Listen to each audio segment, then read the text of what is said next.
जिस समय कुचाबसिंह को फांसी का हुक्म सुना दिया जाता है और आखिरी ख्वाहिश जब पूछी जाती है तो चापसिंह ने कहा, एक बार उस डांड के दर्शन करना चाहता हूँ जिसके कारण मुझे फांसी हुई। वहां से मोहलत लेके मुझे भाइयों के साथ नौगढ़ महल में अपने महल के द्वार पर जब पहुंचा तो सोमवती के हाथ में आरती का थाल, 16 श्रृंगार किए हुए, उसको देख के चापसिंह राजपूत की आंखें लाल हो जाती और एक बात के द्वारा उस सोमवती को धिक्कारता है और क्या कहता है, क्या?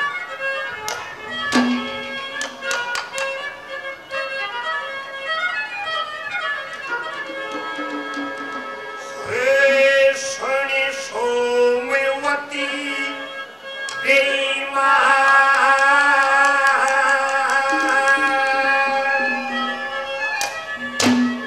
तेरा आशिक शेर खा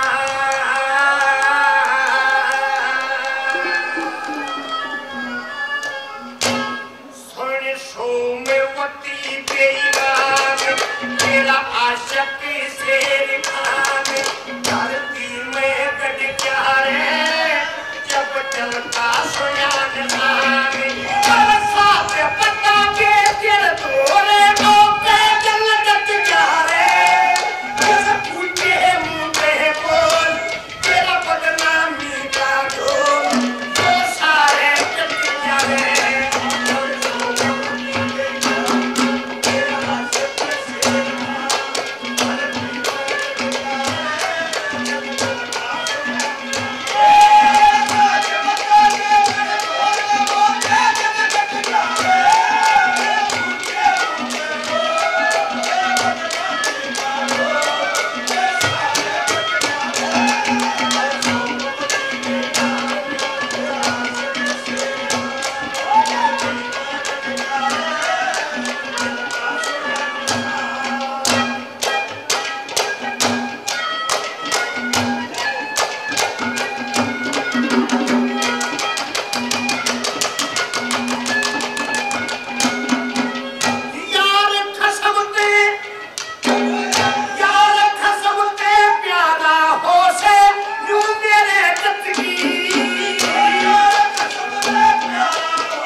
चला